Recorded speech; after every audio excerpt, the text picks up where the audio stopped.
There is a moment that comes after the super empath is gone, not during the arguments, not during the distance, not even during the breakup, but later, quietly, relentlessly. It comes when the noise fades and the distractions stop working, and suddenly you're left alone with a clarity that hurts more than the loss itself, because only then do you begin to understand what you had. You see, the super empath doesn't love loudly to be noticed.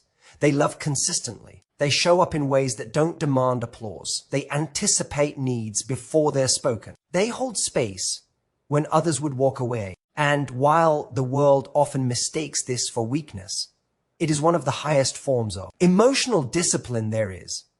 They didn't stay because they didn't see the flaws. They stayed because they believed in growth. They believed that people are not their worst moments. They believed love was an action, not a feeling that came and went with convenience. And that belief, that's sacred. But here's the truth. Most people only learn too late. A super empath does not leave when they stop loving you. They leave when staying begins to cost them their soul. Before they go, they try. And they try quietly. They communicate gently. They adjust. They self-reflect. They pray you'll meet them halfway. They give you grace you didn't even realize you were receiving. And the tragedy is that while they're doing all of this, you think you still have time.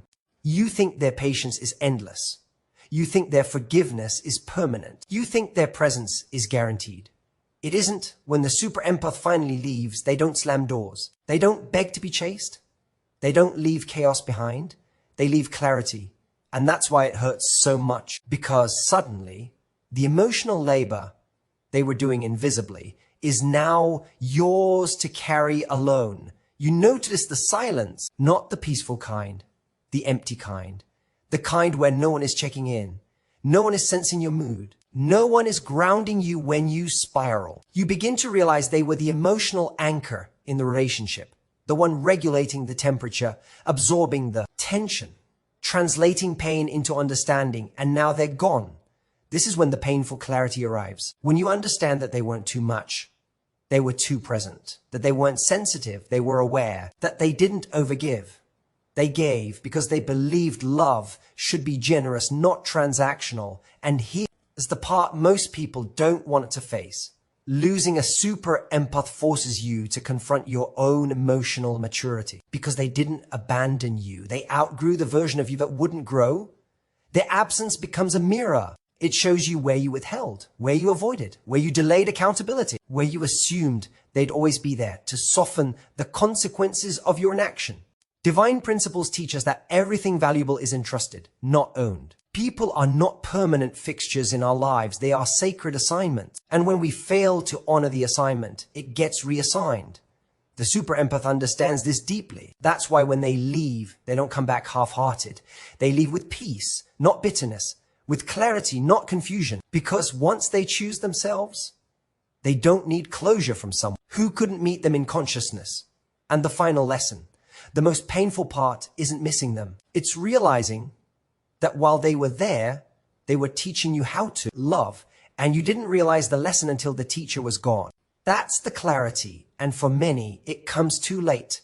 The greatest misunderstanding about the super empath is that their love was fragile, that it bent too easily, that it gave too much without protecting itself. But that interpretation only comes from people who don't understand the discipline it takes to love. Deeply in a world that rewards emotional detachment, the super empath's love was not impulsive. It was intentional. It was not blind optimism. It was conscious choice. They knew what it meant to feel everything, the joy, the disappointment, the uncertainty, and still they chose to stay open. That takes strength most people never have to develop, because it is far easier to shut down than to stay present. It is far easier to withdraw than to remain emotionally available when the outcome is uncertain. Weakness avoids pain by building walls. Strength accepts pain as part of purpose. The super empath doesn't confuse love with self-erasure. They understand that love is an offering, not a negotiation. When they give fully. Not because they don't value themselves, but because they value connection. Their generosity is rooted in abundance, not desperation. They don't love to be chosen. They love because loving is who they are. That's why their presence feels grounding. You don't feel judged around them. You feel seen. And that kind of safety doesn't come from someone who lacks boundaries. It comes from someone who has mastered that internally. They regulate their emotions so others don't have to. They choose patience when reacting would be easier. They choose compassion when ego would feel more satisfying. This is emotional leadership. The super empath carries the weight of the relationship quietly. They sense shifts before words are spoken. They pick up on tone changes, pauses, energy. And instead of weaponizing that awareness, they soften it. They translate tension into understanding. They hold space so others don't collapse under their own unresolved emotions. That is not weakness. That is restraint. But restraint is often mistaken for tolerance. And tolerance is mistaken for permission. People assume that because the super empath doesn't explode, they aren't affected. Because they don't threaten to leave, they won't. Because they forgive. The cost must be small. It isn't. Every act of patience costs something. Every moment of understanding requires emotional labor. Every time they choose calm over confrontation, they are paying with energy, with time, with parts of themselves they don't get back. And still they stay, not because they can't leave, but because they believe in transformation. They believe people rise when they are met with grace. They believe love should create growth, not fear. And that belief is disciplined. It requires faith. Faith that the other person will eventually meet at the level they are offering. This is where divine principle enters the room. Love is strongest when it is anchored in purpose, not outcome. The super empath loves as an expression of alignment with who they are, not as a strategy to control what they receive. But here's the danger.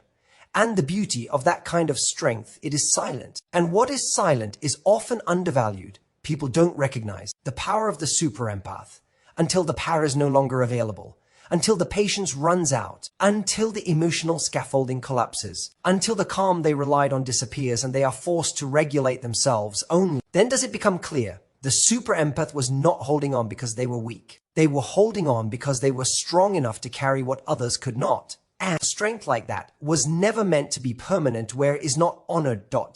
Super empath gives emotionally before it is earned, and to the untrained eye, this looks like recklessness. It looks like a lack of discernment. It looks like someone who hasn't learned the rules of self-protection. But what's actually happening is something far more intentional, far more conscious, and far more rare. They don't give because they assume everyone deserves access to their heart. They give because they see potential, and not in a naive, fantasy-driven way, but in a grounded, perceptive one. The super empath has an almost uncomfortable ability to recognize who someone could become if they were brave enough to grow. They sense the buried integrity beneath the defense mechanisms. They see the kindness hiding behind avoidance. They recognize the depth someone would reach if they stopped running from themselves. This isn't guessing. It's pattern recognition. The super empath understands something most people don't. That many individuals are not cruel. They are underdeveloped. They are not emotionally unavailable because they don't care, but because they were never taught how to stay present in discomfort. So instead of reacting to the surface behavior, the super empath responds to the deeper truth underneath it. And that is why they give early. They create safety before it is proven. They lead with trust before certainty. They offer understanding before explanation, not because they don't value themselves, but because they understand that people often rise to the environment they are given. When someone is treated like a threat, they behave defensively. When someone is treated like a possibility, they are invited into accountability. This is emotional generosity, and it is strategic, not careless. But generosity is always a risk, because when you give before it is earned, you are betting on character rather than consistency. You are choosing faith over evidence, and faith, by its nature, can be misused. The super empath knows this. They are not blind to the danger. They are aware that leading with love may attract those who want comfort without responsibility. They understand that some people will accept the safety without ever doing the work to deserve it. Yet they still choose to give. Not because they expect the other person to remain the same, but because they expect growth. Here's the line most people miss.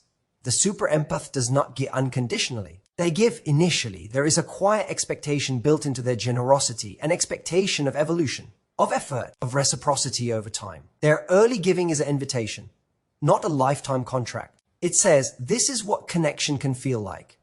Now show me you can meet it. And when that meeting doesn't happen, something shifts. The super empath doesn't immediately withdraw. They observe, they reflect, they adjust. They ask themselves whether the person is overwhelmed, wounded, or unwilling. They give room for learning. They allow space for mistakes. But they are always watching for movement, for signs that the other person is growing into the trust they were given. This is where people get confused. They think the super empath will always overextend, that their kindness is limitless, that because they started by giving freely, they will continue to do so indefinitely. They won't. Divine wisdom teaches that seeds are not thrown endlessly onto barren ground. They are planted, watered, and then evaluated. Growth is the evidence. And when there is no growth, the wise steward redirects their energy. The super empath eventually reaches a moment of clarity, not anger, not resentment, but truth. They realize that the person they saw potential in is choosing comfort over consciousness. And when that realization settles, their giving stops, not as punishment, but as self-respect. And the loss feels sudden to the other person, because they never recognized that the love they were receiving was an investment, one that required return. One that required responsibility. One that required becoming the person the super empath always knew they could be. By the time the super empath steps back, they are not confused. They are resolved because they did. Ent give too much. They gave enough to know the difference between someone who was growing and someone who was simply being carried. When the super empath goes silent, it doesn't sound like anger. It doesn't come with accusations or dramatic exits.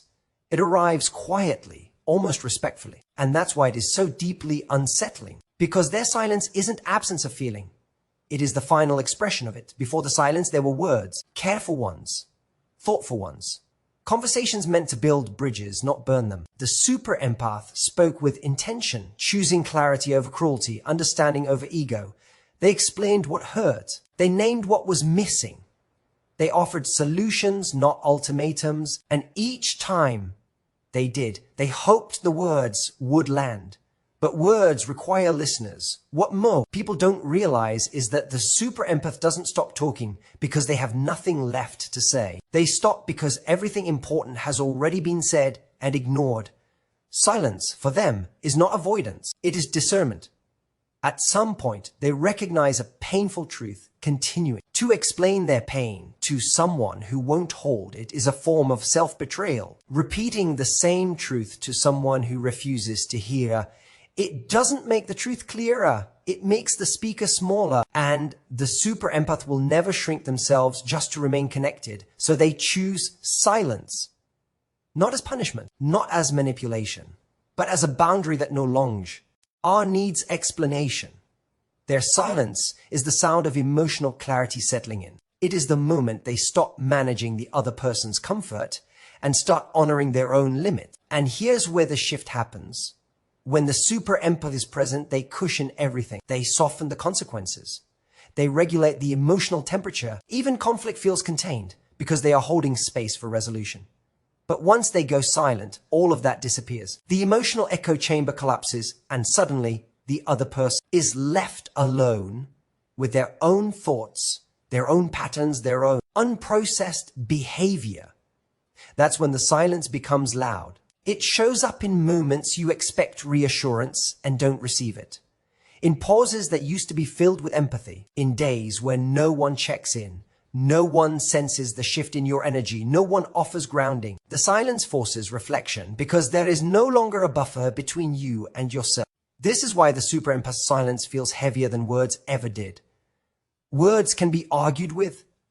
Silence cannot. It doesn't chase. It doesn't convince. It simply is. And in that stillness, truth rises. Divine wisdom teaches that silence is not emptiness, it is revelation. It strips away distraction. It removes illusion. It exposes what was being held together by grace rather than effort. And when the super empath withdraws their voice, what remains is a mirror. The painful realization begins here. You start. RT hearing the things they once said, now echoing in your own mind. The warnings, the requests, the emotional bids you minimized, the needs you postponed. Their words gain weight only after they stop being spoken. And by then, the silence is no longer about you. The super empath has already made peace. Their silence is not waiting for response. It is rooted in acceptance. Acceptance that they cannot carry emotional responsibility for two people. Acceptance that love without mutual presence becomes self-neglect. Acceptance that being understood someday is not worth being unseen today. Their silence is not a test to see if you will chase them. It is the sound of them choosing alignment over attachment. And alignment is quiet. It doesn't announce itself. It doesn't explain itself. It simply moves on. That is why their silence lingers, because it wasn't created to be heard by you. It was created to finally be heard by them. The pain of losing a super empath doesn't come from loneliness alone. It comes from a delayed realization, the moment you understand that they were never just a partner, a friend, or a presence. They were the emotional foundation, and foundations are invisible until they are gone. While they were there, life felt manageable. Conversations flowed more easily. Conflict de-escalated faster.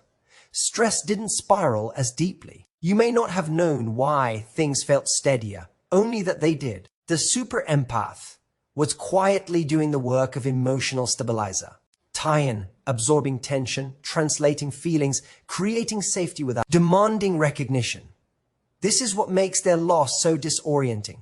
Nothing dramatic breaks at first. Instead, everything slowly destabilizes. The systems they were holding together begin to wobble. The calm you relied on becomes harder to access. Emotional regulation, once outsourced without awareness, now demands your full attention, and this is where the clarity becomes painful.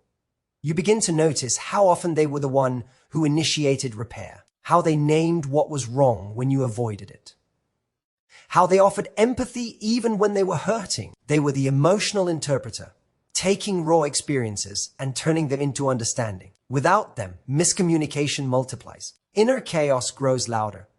The super empath didn't just respond to emotions, they anticipated them. They sensed shifts in energy before conflict erupted. They recognized unspoken needs. They felt when something was off and addressed it gently. Their awareness created a buffer between discomfort and damage.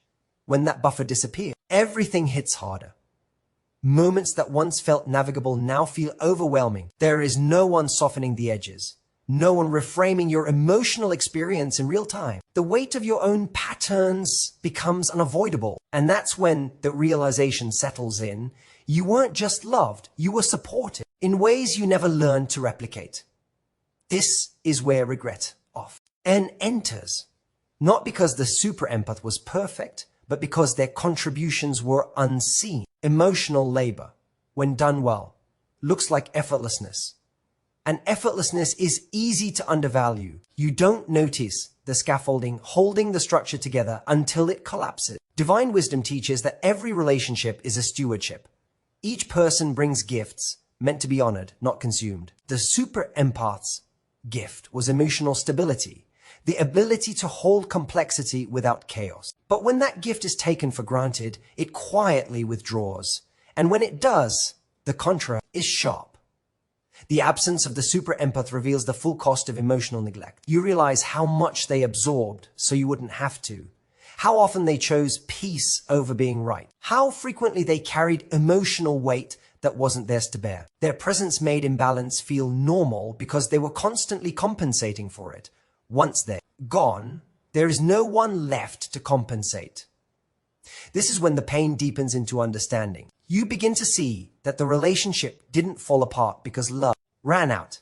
It fell apart because emotional responsibility was uneven. The super empath was anchoring the connection while you were standing on ground they stabilized for you.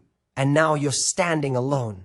The loss forces growth, whether you want it or not. You are faced with the emotional work they once did instinctively. Regulation, reflection, accountability, skills that were optional before now become necessary. The pain isn't just missing them. It's missing the version of yourself that existed when someone else was doing that work for you. That's the clarity. Not that they were irreplaceable as a person, but that what they provided required maturity, effort, and consciousness. Things you now must develop on your own. And that realization changes everything. One of the most painful misconceptions about the super empath is the belief that they leave suddenly, that one day they simply wake up and decide they're done. But in truth, their leaving is never impulsive. It is the final step in a long, quiet process that most people never noticed was happening long before they walk away. The super empath is trying to stay. They try through conversations that are softened so they don't sound like attacks. They try through patience that stretches far past what feels reasonable. They try by adjusting their expectations, questioning their own needs, and asking themselves if they're being too sensitive, too demanding, too much. They exhaust every internal option before they ever make an external move. What looks like sudden departure is actually delayed self-preservation. The super empath doesn't leave at the first sign of discomfort. They stay through confusion, through inconsistency, through emotional distance. They give time for growth, space for healing, and grace for mistakes. They believe in process. They believe people don't try. Ends form overnight. And so they wait, not passively, but hopefully. During this phase, they are constantly negotiating with themselves. They ask whether love requires more endurance, whether commitment means more compromise, whether walking away would be selfish. And in that inner debate, they almost always choose understanding over ego, but each time they choose understanding, something within them erodes. The part most people never see is the emotional fatigue, the constant monitoring of tone, the careful timing of conversations, the mental rehearsal before expressing a need, the restraint it takes to not react, to not accuse, to not give up. All of this is happening silently, beneath the surface, and silence hides effort. Because the super empath doesn't dramatize their pain, others assume there isn't much of it. Because they remain kind, people believe they're fine. But what's actually happening is a slow accumulation of grief. Grief for the relationship it could have been. Grief for the reciprocity that never arrived. Grief for the self they are losing by staying. There comes a moment, not explosive, not emotional, but clear. It's the moment they realize that love should not require them to abandon themselves. That growth cannot be forced on someone who avoids it. That patience, when unreciprocated, turns into self-neglect. This realization doesn't come with anger. It comes with sadness and relief. By the time the super empath decides to leave, the our decision has already been made. The grief has already been processed. The hope has already been released. What remains is a calm resolve that surprises those who thought they still had time. This is why their exit feels cold to others. But it isn't cold, it's complete. They don't leave to be chased. They don't leave to teach a lesson. They leave because staying has become misaligned with who they are becoming. And once alignment is restored, there is no urge to turn back. Divine wisdom reminds us that discernment often looks like distance. That endings are not punishments, but protection. The super empath understands this intuitively. They know that staying past the point of growth is not loyalty. It is fear. So when they finally walk away, they do so without chaos, without ultimatums, without needing validation. They leave quietly, carrying the lessons, the love, and the clarity with them. And for the person left behind, the shock is not the loss itself. It's realizing that the super empath didn't give up suddenly. They get everything. The clarity never arrives, while the super empath is still there. As long as their compassion is accessible, it cushions reality. It softens consequences, it delays awareness. Only when that access is removed does understanding finally break through. When the super empath is present, there is always an emotional safety net. A reassurance waiting at the end of a hard day. A willingness to talk things through again. A patience that absorbs mistakes and reframes them as learning curves. This availability creates comfort, but comfort can be deceptive. It makes growth feel optional. As long as their compassion remains, you don't fully feel the weight of your choices. Missed opportunities don't sting as sharply. Emotional neglect doesn't echo as loudly. The super empath is there to translate distance into understanding, absence into grace. Their love acts as a buffer between behavior and consequence. But buffers are not meant to be permanent. When they leave, access to that compassion disappears, not gradually, but completely. And in that absence, reality sharpens. There is no one left to interpret your silence as stress. No one to justify your avoidance as fear. No one to turn your inconsistency into potential. What remains is the unfiltered truth of your actions. This is where clarity becomes unavoidable. You begin to see moments differently. Conversations replay in your mind, but without the softness they once carried. You recognize how often you relied on their understanding instead of offering your own. How frequently you postponed effort because forgiveness was guaranteed. How easily you mistook emotional availability for permanence. The super empath compassion didn't disappear because they stopped caring. It disappeared because compassion without reciprocity becomes self-abandonment, and they chose themselves before resentment could take root. This is a divine principle often misunderstood. Grace is not meant to remove responsibility. It is meant to create space for growth. When that growth doesn't happen, grace withdraws, not as punishment, but as alignment. In the absence of their compassion, you are finally left with your own emotional landscape. The distractions fade. The justifications thin out. You are forced to sit with the impact of your patterns instead of being shielded from them. And that sitting is uncomfortable. You realize that the super empath was not overreacting. They were responding early. They were naming issues before they hardened into consequences. Their compassion wasn't indulgence. It was foresight. They saw where things were heading and tried to course correct while it was still possible. Now, with them gone, the course has been set. And this is where regret often enters, not dramatic regret, but quiet recognition. The kind that surfaces at night. The kind that shows up in moments you expect support and feel the absence instead. The kind that doesn't demand reunion, but understanding. You begin to grasp the cost of emotional access. That being able to reach someone deeply is a privilege, not a right. That compassion is not an infinite resource, but a sacred one. That when someone continuously offers it without being met, they are slowly draining themselves. The super empath knew this. That's why their withdrawal is total. Partial access would reopen wounds. Conditional compassion would blur boundaries. So they removed themselves.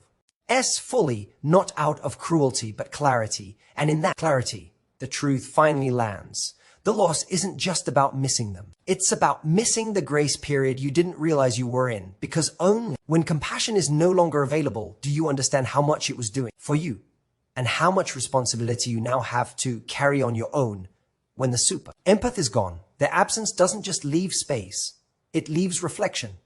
A mirror appears where comfort used to be. And in that mirror, emotional maturity is no longer something you can avoid measuring. While they were present, they quietly compensated for gaps you didn't know you had. They modeled communication, emotional regulation, accountability, and patience, often without naming it. They carried the weight of depth. So the relationship could function at a level you hadn't yet learned to sustain on your own. Their presence elevated the connection beyond your natural baseline. When they leave, the elevation disappears. And suddenly, the contrast is sharp. The emotional environment feels colder, heavier, more chaotic. Not because life changed, but because the emotional leadership is gone. You are now left to manage your own reactions, your own discomfort, your own inner world without someone translating it for you. This is where the mirror becomes unavoidable. You start noticing how you respond to conflict without their grounding influence, whether you avoid, deflect, or shut down.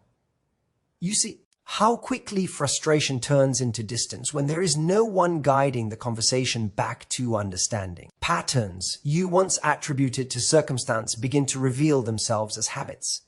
The super empath's absence does. It accuses you. It exposes you. Divine wisdom teaches that growth is often revealed through loss, not gain. But when support is removed, what remains is capacity. And capacity shows you exactly where you are. Not where you intended to be, but where you actually are. You may realize that you relied on their emotional intelligence more than you developed your own. That empathy was something you received more than practiced. That accountability felt optional because repair was always initiated for you. These realizations sting. Not because they are shaming, but because they are true, and truth doesn't raise its voice. It simply stands there. This is why the super empath's absence feels confronting. Not because they were superior, but because they were conscious. They were operating from a level of self-awareness that required participation to sustain. Without that participation, the imbalance became inevitable.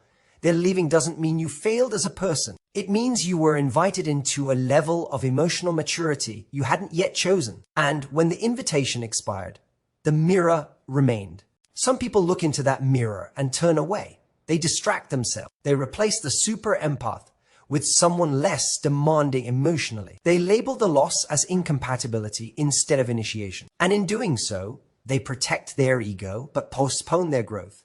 Others stay with the reflection. They allow the discomfort to teach them. They begin developing the skills that were once modeled for them.